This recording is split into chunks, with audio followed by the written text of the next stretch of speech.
나는 매해 여름마다 메인주로 낚시를 간다. 나는 개인적으로 크림을 얹은 딸기를 무척 좋아하지만 내가 알기로 물고기들은 지렁이를 좋아한다. 그 까닭은 알 수 없다. 하지만 낚시를 갈 때는 내가 원하는 것 따위는 생각하지 않는다. 물고기가 원하는 것만 생각한다. 그래서 크림을 얹은 딸기를 미끼로 쓰는 대신 지렁이를 물고기 앞에 흔들며 말한다. 이거 먹고 싶지 않니? 사람을 낚을 때도 똑같은 상식을 이용해야 하지 않겠는가? 사람들은 자신이 원하는 것에 관심이 많다. 하지만 다른 사람, 그 누구도 당신이 원하는 일에는 관심을 두지 않는다. 당신을 제외한 모든 사람들은 당신과 같다. 우리 모두는 우리가 원하는 일에만 관심이 있다. 안녕하세요. 모르는 사이에 조금씩 마음의 양식이 스며드는 시나브로 책방입니다. 우리는 살면서 다양한 사람들과 인간관계를 이루게 됩니다. 우리가 무인도에 살지 않는 이상 사람을 대하는 것은 매우 중요한 일이며 인간관계를 어떻게 형성할 것인지에 대해 고민할 필요가 있습니다. 어떻게 하면 사람들에게 호감을 얻을 수 있을까? 원하는 것을 다른 사람에게 얻는 방법은? 인간관계는 적을 만들지 않고 친구를 만드는 것에서 시작합니다.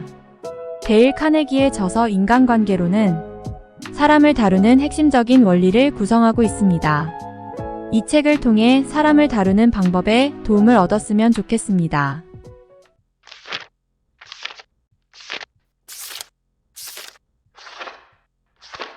자신의 이름으로 백화점을 세운 존 워너메이커는 이렇게 고백한 적이 있다. 나는 이미 30년 전에 남을 꾸짖는 게 얼마나 어리석은지 깨달았다. 내가 가진 한계를 극복하려 애쓰느라 하느님이 지능이라는 선물을 공평하게 나누어 주지 않으셨다는 사실에 대해 투덜거릴 시간 따위는 없었다. 워너메이커는 일찍이 이 교훈을 익혔다. 하지만 나는 이 세상에서 30년도 넘게 허비한 다음에야 비로소 사람들은 아무리 잘못을 저지르더라도 그 어떤 일에 대해서도 자신을 비판하지 않는다는 생각을 어렴풋이나마 떠올릴 수 있었다. 비난은 아무런 쓸모가 없다. 사람들을 방어적으로 만들고 스스로를 정당화하도록 만들기 때문이다. 더욱이 위험하기까지 한다. 사람들이 소중히 여기는 자부심에 상처를 입히고 자존감을 훼손하며 적개심을 불러일으키기 때문이다. 독일군은 어떤 일이 일어난 후 즉시 그에 대한 소송을 제기하거나 비난을 하도록 허용하지 않는다. 억울한 일을 당한 병사는 우선 다음 날까지 기다리며 마음을 가라앉힐 기회를 갖는다. 만일 즉시 소송을 제기한다면 오히려 처벌을 받는다.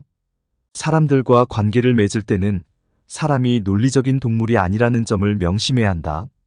우리는 편견으로 가득 차고 자부심과 허영으로 움직이는 감정적인 동물을 다루는 것이다. 그리고 비판은 위험한 불꽃을 튀게 만든다.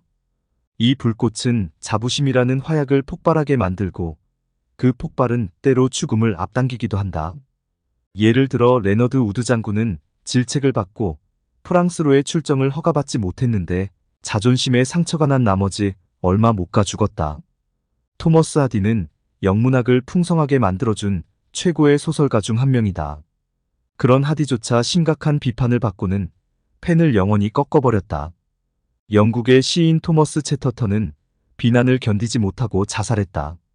벤저민 프랭클린은 어렸을 때는 눈치도 없고 요령부득인 사람이었지만 나중에는 사람들을 잘 사귀고 인간관계의 재주를 보이며 프랑스 대사까지 역임했다. 그의 성공 비결은 무엇이었을까? 저는 누구도 험담하지 않습니다. 그는 말했다. 제가 아는 모든 사람들을 좋게 이야기합니다. 바보라도 비판하고 비난하고 불평하는 정도는 할 수 있다. 사실 대부분의 바보들은 비판하고 비난하고 불평을 늘어놓는다.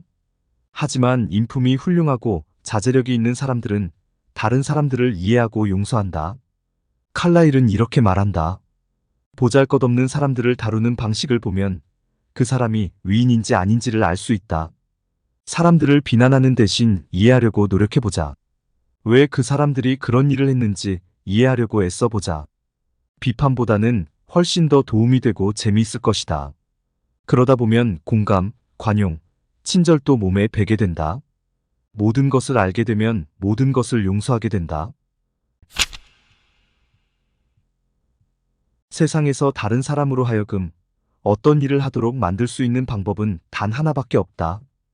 혹 그 방법을 곰곰이 생각해 본 적이 있는가? 바로 다른 사람으로 하여금 그 일을 하고 싶어 하도록 만드는 것이다. 물론 다른 사람의 옆구리에 권총으로 위협하여 시계를 내놓도록 만들 수는 있다. 직원들에게 해고하겠다고 협박해서 협조하게 만들 수도 있다. 하지만 당신이 돌아서는 순간 그들의 태도는 바뀔 것이다. 아이를 때리고 위협하여 당신이 원하는 일을 시킬 수도 있다. 그러나 이 세련되지 못한 방법들은 대단히 우울한 결과를 낳기 마련이다. 사람들은 무엇을 원하는가? 살아가는 데 기본적인 욕구가 충족되면 대부분의 사람들은 자신이 중요한 사람이라는 것을 갈망한다. 바로 프로이트가 위대한 사람이 되고 싶은 욕망이라고 부르는 것이다. 바로 듀이가 중요한 사람이 되고픈 욕망이라고 부르는 것이다. 자신이 중요한 사람이라는 느낌에 대한 이 욕망 때문에 배우지 못하고 가난에 찌들어 살던 한 식품점 점원은 50센트를 주고 떠리로 산통 밑바닥에서 찾은 법학 서적을 공부했다. 아마 그 식품점 점원의 이름을 들어본 적이 있을 것이다. 그의 이름은 링컨이었다. 이 중요한 사람이라는 느낌에 대한 욕망 때문에 찰스 디킨스는 인류 역사에 길이 남을 소설을 썼다. 이 욕망 때문에 크리스토퍼 렌은 예술적인 석조 건물을 설계했다. 이 욕망 때문에 록펠러는 다 쓰지도 못할 엄청난 돈을 축적했다. 이 욕망 때문에 당신이 사는 곳에서 가장 돈 많은 집안은 필요 이상으로 커다란 집을 짓는다. 역사는 자신이 중요한 사람이라는 느낌을 얻기 위해 분투했던 유명한 사람들의 흥미로운 사례로 가득 차 있다. 심지어 조지 워싱턴조차도 사람들이 미국 대통령 각하라고 불러주길 바랐고, 콜럼버스는 해군 제독이자 인도의 총독이라는 칭호를 달라고 간청했다. 예카테리나 2세는 여왕 폐하라고 적혀있지 않은 편지는 열어보지도 않으려 했다. 몇몇 사람들이 자신이 소중하다는 느낌을 너무나 갈구한 나머지 그것을 얻기 위해 실제로 미치기까지 한다는 점을 감안하면 이렇게 사람들이 미칠 정도로 갈구하는 것을 진심으로 인정해줄 때 어떤 기적이 일어날 수 있을까 상상해보자. 내가 아는 한 1년에 100만 달러의 급여를 받았던 사람은 역사상 단 2명뿐이다. 월터 크라이슬러와 찰스 슈와브다. 슈와브는 자신이 그만큼 많은 돈을 받는 이유는 사람을 다루는 능력 덕분이라고 말했다. 그는 이렇게 말한다. 부하 직원들에게 열의를 불러일으키는 능력이 제가 가진 최고의 자산이라고 생각합니다. 사람이 가지고 있는 최고의 능력을 끌어내는 방법은 인정과 격려입니다. 상관의 비판만큼 야망을 죽이는 건 없습니다. 저는 그 누구도 비판하지 않습니다. 저는 일하고 싶은 동기를 부여해야 한다고 믿습니다. 그래서 저는 칭찬하고 싶어하고 흠잡으려 들지 않습니다. 제가 정말 좋아하는 것이 있다면 진심으로 칭찬하며 그 칭찬을 아끼지 않는 것입니다. 에머스는 말했다. 내가 만나는 모든 사람은 어떤 면에서는 나보다 나은 사람들이다. 내가 그들에게서 배울 것이 있다는 점에서 그렇다. 에머슨 같이 위대한 철학자에게도 이 말이 적용될 수 있었다면 하물며 우리와 같은 보통 사람에게는 훨씬 더 올바른 말이 아닐까? 우리의 업적, 우리의 욕구에 대해 생각하는 걸 잠시 멈추기로 하자. 다른 사람의 장점을 이해하려 노력해보자. 아첨 따위는 잊어버리자. 정직하고 진심에서 우러나오는 인정을 해주기로 하자. 다른 사람을 솔직하게, 진심으로 인정하고 칭찬하라. 그러면 사람들은 당신의 말을 소중하게 받아들이고 평생에 걸쳐 그 말을 보물처럼 여기고 반복할 것이다. 당신이 그 말을 잊은 다음에도 몇 년씩이나 반복할 것이다.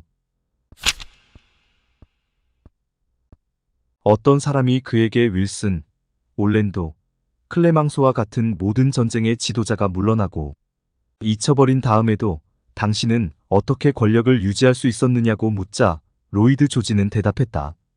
자신이 최고의 자리에 머물 수 있었던 한 가지 이유를 대자면 아마도 물고기에 맞는 미끼를 쓸 필요가 있다는 사실을 알고 있었기 때문이었을 거라고 말이다. 세상에서 유일하게 다른 사람에게 영향을 미칠 수 있는 방법은 다른 사람이 원하는 것에 대해 이야기하고 어떻게 하면 그것을 얻을 수 있을지 보여주는 방법뿐이다.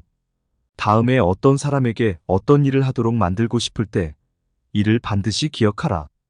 예를 들어 아들이 담배를 끊기를 바란다면 아들에게 설교를 늘어놓으며 당신이 원하는 바를 말하지 마라. 그 대신 담배를 피우면 아이가 원하는 농구팀에 들어갈 수 없다거나 100m 경주에서 이길 수 없다는 사실을 제시해야 한다. 인간관계라는 예술에 대한 가장 멋진 충고 중 하나는 다음과 같다. 성공의 비결이란 게 있다면 다른 사람의 관점을 가지고 당신의 관점뿐 아니라 그 사람의 관점에서 사물을 보는 능력이다. 헨리 포드의 말이다. 수천 명에 달하는 판매원들이 오늘도 지치고 박봉에 시달리며 힘들게 돌아다니고 있다. 왜일까?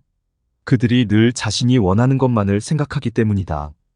판매원들은 당신과 나 같은 사람들이 아무것도 구매하고 싶어 하지 않는다는 사실을 전혀 모르고 있다.